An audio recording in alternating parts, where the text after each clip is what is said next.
আয়াত 11 ওয়াল্লাহু খালাকাকুম মিন তুরাবিন সুম্মা মিন নুতফাতিন সুম্মা জাআলাকুম আজওয়াজা وما تحمل من أنثى ولا تضع إلا بعلمه وما يعمر من معمر ولا ينقص من عمره إلا في كتاب إن ذلك على الله يسير অনুবাদ আর আল্লাহ তোমাদেরকে সৃষ্টি করেছেন মাটি থেকে, তারপর শুক্রবিন্দু থেকে, তারপর তোমাদেরকে করেছেন যুগল।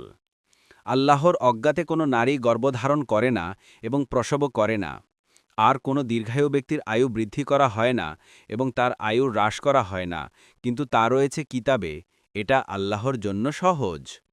তাফসীর: কিতাবে বলে লাওহে মাহফুজে রয়েছে বুঝানো হয়েছে মুয়াস্সার। অধিকাংশ তাফসীরবিদদের মতে এ আয়াতের মর্ম এই যে আল্লাহ তাআলা যাকে দীর্ঘ জীবন দান করেন তা পূর্বেই লাওহে মাহফুজে লিখিত রয়েছে।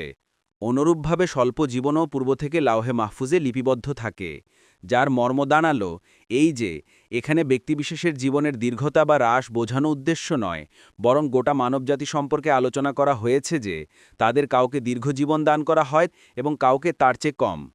কেউ কেউ বলেন, যদি আয়াতের অর্থ একই ব্যক্তির বয়সের হ্রাস বৃদ্ধির ধরে নেওয়া হয়, তবে বয়স হ্রাস করার উদ্দেশ্য এই যে প্রত্যেক ব্যক্তির বয়স আল্লাহ তাআলা যা লিখে দিয়েছেন তা নিশ্চিত, কিন্তু এই নির্দিষ্ট বয়ক্রম থেকে একদিন অতিবাহিত হলে একদিন হ্রাস পায়, দুদিন অতিবাহিত হলে দুদিন হ্রাস পায়।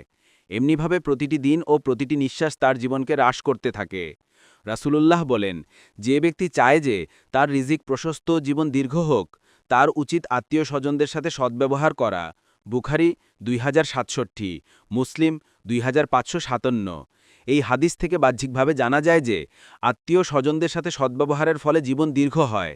সার কথা, যেসব হাদিসে কোনো কর্ম সম্পর্কে বলা হয়েছে যে এগুলি সম্পাদন করলে বয়স বেড়ে যাবে, সেগুলোর অর্থ পূর্বেই তার তাকদিরে লিখা আছে অমুক আত্মীয় স্বজনের সাথে সদ্ব্যবহার করবে, তাই তার আয়ু বর্ধিত আকারে দেয়া হলো। সুতরাং যে কেউ আত্মীয় স্বজনের সাথে সদ্ব্যবহারের তৌফিক পাবে, সে যেন এটা বুঝে নেয় যে এ কারণেই হয়তো তার আয়ু বৃদ্ধি ঘটেছে।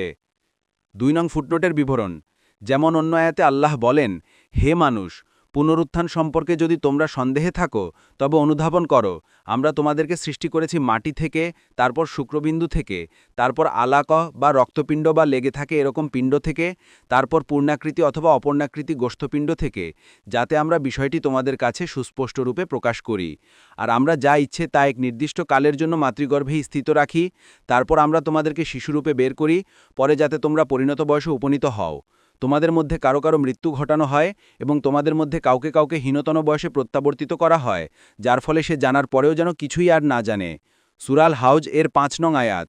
আরও বলেন, তিনি শুক্র হতে মানুষ সৃষ্টি করেছেন, অথচ দেখুন সে প্রকাশ্য বিতণ্ডকারী। সূরা নাহল এর 4 নং আয়াত।